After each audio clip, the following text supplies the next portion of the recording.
Munawar Rahman, Ya. saya koordinator untuk Esoterika Ya. yang sekarang ikut bekerja sama dalam Festival Toleransi ICRP. Gimana tentang acara ini, Pak? Tanggapannya. Tentang acara ini bagus sekali dan sejak kemarin ya acara-acara seperti ini di dalam konteks budaya Indonesia harusnya sering dilakukan. Dan juga harusnya di setiap kota dilakukan. Sudah ada banyak kota yang melakukan, misalnya yang saya selalu ikuti itu yang di Banjarmasin, itu ada juga festival agama, hanya namanya aja yang berbeda-beda. Nah, jadi kita berharap dengan acara seperti ini kita terus merawat kebinekaan, kita terus merawat toleransi Indonesia. Dan kebetulan sekarang ada momennya, momen kemerdekaan Indonesia, momen kunjungan Paus Fransiskus, dan itu momen yang bagus ya, dua momen yang bagus.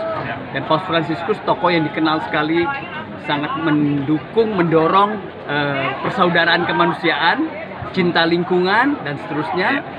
Jadi cocoklah kita membuat acara seperti ini dan ICRP yang menginisiasi awal. Saya sebagai dari Esoterika ikut, dan terutama ikut mewarnai dengan lukisan seperti ini, lukisan-lukisan dari Bung De yang berusaha untuk pertama menggali sisi-sisi spiritual atau esoterika, itu istilah lain untuk spiritual, dari agama-agama yang ada di Indonesia dan juga dunia, termasuk di dalamnya agama-agama adat ya, agama-agama lokal ya. Nah, karena mereka semua mempunyai dimensi spiritual yang mendalam, yang perlu disosialisasi, diketahui oleh semua.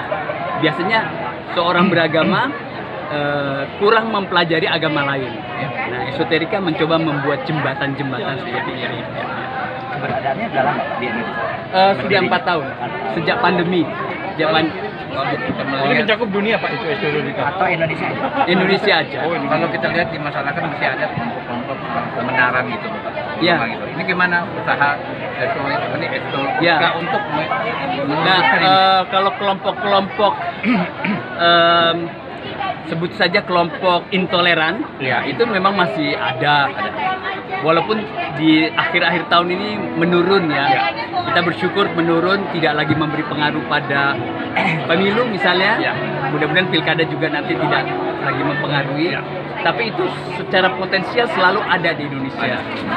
Oleh karena itu merawat toleransi itu penting sekali supaya kita bisa menghindari terjadinya tindakan intoleransi yang kemudian sering menggunakan kekerasan. Di awalnya kan waktu pandemi kita mulai mengaktifkan webinar, dan kita punya anggota sekarang 15.000 dari seluruh Indonesia dan berwebinar begitu. Jadi kita mulai dengan pengembangan wawasan. Tapi setelah pandemi kita mulai punya kegiatan seperti ini, kegiatan-kegiatan antar agama, dan terutama kita mendorong untuk perayaan agama-agama.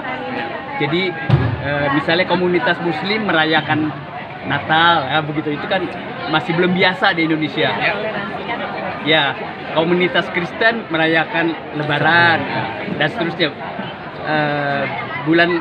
Bulan lalu kami merayakan namanya Arba'in.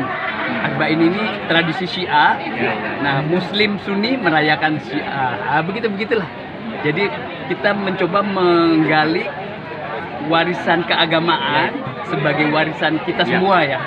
Pak Budi, langkah konkret apa kira-kira ya? Kita selalu percaya pada pendidikan. Selalu percaya pada pendidikan, pengembangan wawasan. Nah, karena itulah dari situ kita mulai bekerja. Kita bukan lembaga yang apa namanya, misalnya kebijakan politik gitu ya. Itu juga itu jangka panjang lah. Tapi jangka pendeknya itu pengembangan wawasan toleransi. Seperti kenapa Esoterika ikut festival ini? Karena ini festival ingin mengembangkan wawasan toleransi dengan peserta yang beragam seperti ini. Terakhir, harapan, Pak, harapan tentang acara ini bagaimana? Harapan? Iya, harapannya tentang acara Harapan ini. kedepannya bagi Kedepannya kami ingin acara seperti ini terus berlangsung di mana-mana di seluruh Indonesia. Jadi tidak cuma sekali seperti ini, nanti ada lagi, tapi setiap tahun kita punya perayaan beda-beda di setiap kota dengan konteks daerahnya masing-masing yang berbeda. Dan itu sangat bagus karena setiap daerah punya kekhasannya ya, punya kekhasannya. Kalau festival budaya kan sudah mulai lebih biasa gitu, tapi festival agama belum. Kalau esoterika Pak, mohon maaf Pak, hanya terpusat di Jakarta atau ada cabang-cabang di daerahnya? Enggak, ini bukan organisasi massa, bukan. tapi kita menjangkau seluruh Indonesia dengan online itu ya. Pak, terkait lomba selfie ini apa maksud dan tujuannya Pak? Lomba ini ada foto ya. Ya. Ini foto yang kami dari esoterika mencoba menyumbang dalam acara ini, juga dalam rangka kedatangan Paus Fransiskus hari ini. Nah, jadi dengan foto ini kita berharap peserta yang datang ke sini berefleksi apa pesan Paus Fransiskus untuk kita semua bangsa Indonesia yang mayoritas Muslim.